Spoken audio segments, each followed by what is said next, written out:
there's nothing more that people love in life than card magic. Card magic. So today I'm going to show you guys a card trick that doesn't really require that much effort on your end, but it gets the maximum amount of impact from whoever decided to stick around and desperately watch your magic. So this may seem like an ordinary deck, but there's actually something that I've done to this deck. So let me just there. Oh man, that there you go. T6i. That's the, if you want to do YouTube videos, get that. So here we actually have an ordinary deck of cards with one odd back color card, which you could give to the spectator to hold, but not to look at for the time being, because you're gonna give the deck one of these very contrived shuffles here that you often see done by magicians who are hiding something. So you mix the deck up and you tell the spectator you're gonna run through, and you're gonna run through here with your thumb, and they could call stop at any point because they're gonna put that card inside of that spot there. So they go ahead and do this.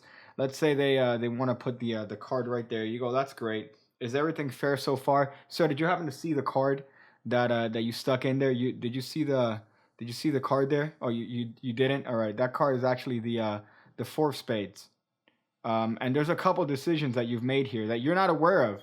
You're not entirely aware of. Number one, it's your outfit. That's the first decision you made, which I mean, I'm very sorry, sir.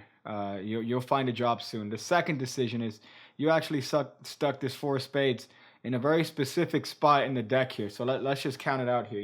1, 2, 3, 4, 5, 6, 7, 8, 9, 10, 11, 12, 13, 14, 15, 16, 17, 18, 19, 20, 21, 22, 23, 24. You stuck it on the 24th position here, which is fantastic because it just so happens that you stuck it right next to the four of spades. The four of spades. But what's so amazing about that, you might ask? Well, it just so happens that it exactly says right on the card the exact position that you would stick the. I knew ahead of its prediction. I'm inside of your head right now, and then I will be inside of you. I got lights falling down everywhere here.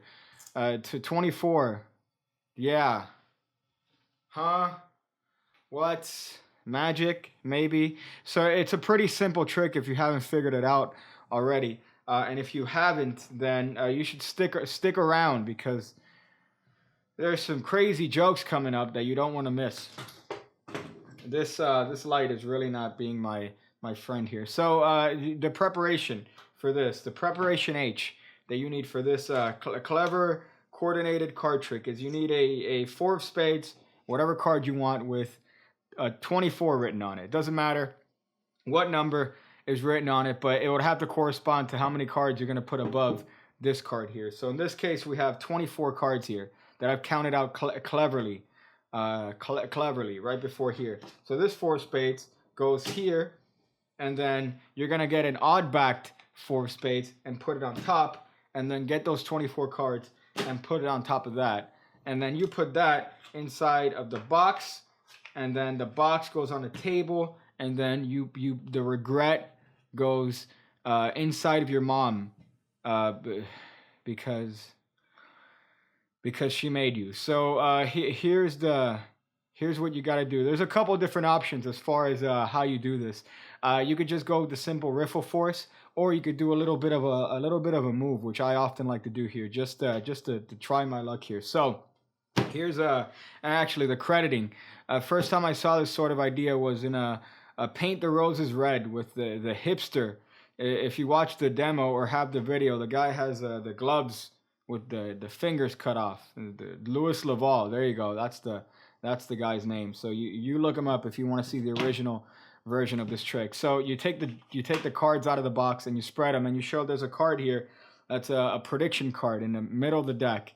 So here's the clever part of this trick. While you're taking this out, you're gonna get a pinky break right in the spot where you took it out. You see that? You don't have to do. You just have a pinky break there, and that's really all the work you got to do here. So now you could give this upper half a shuffle as long as you don't disturb this card right here. That's all that really matters. But you could give this top half a shuffle, which is going to be 24 cards. So you're going to riffle through the deck and have them call stop anytime you want. So here are your options. If you have them call stop and they riffle anywhere above the break, you could have them very cleanly stick it in, because you're gonna do a little bit of switch out move that I've come up with here. If you deal past the break, so if you deal past your break, then what you're gonna have to do is the standard riffle force. So what that means is, let's just go over that first. So we're gonna assume that the spectator decided to be a little bit of a cunt and riffled past your break here. So they say stop right here.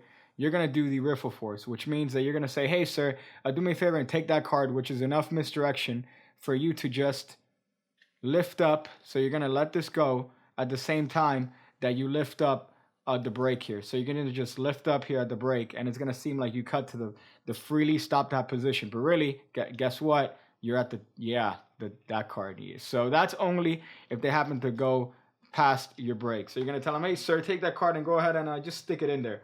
They put it in there, and then you could go from there. So that's if they go past it. If they go on top of it, you could either do the same riffle force if you want, but I like to be a little bit sneaky here and do this move. So let's say they stop right there. You stick the card in, and you ask them, hey, sir, did you happen to see your card? Now, if you noticed, here's my break, and then here's where they stuck their card. So I'm going to have to displace. Sorry, the wetback came out of there almost.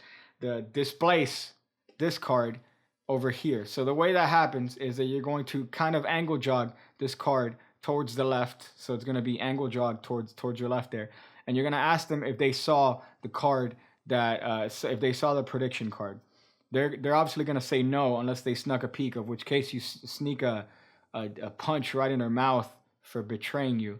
But apart from that, you're going to lift up here briefly at the break and hold with your thumb the card. So what's going to happen is that you're going to strip this out as you're going to rotate your right hand and turn this card over and show that it's the 4 of spades. So what I've done there is that I've actually taken that card and displaced it to right above the force card.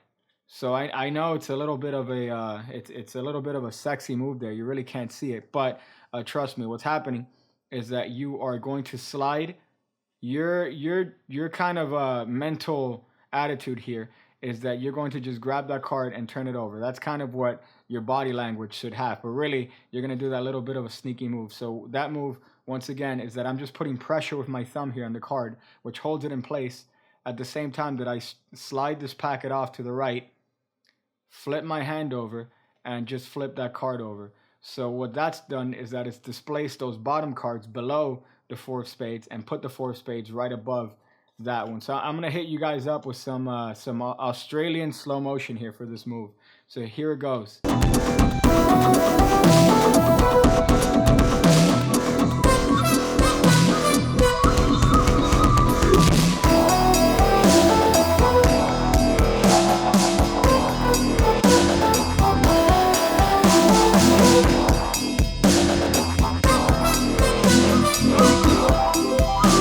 There, look at that production value.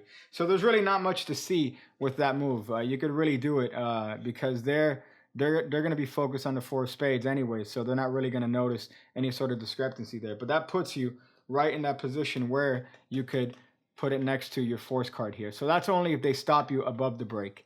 If they stop you below the break, you just do the standard riffle force method. And you go from there. So you turn this card over and say, hey, look, it's the 4 of spades.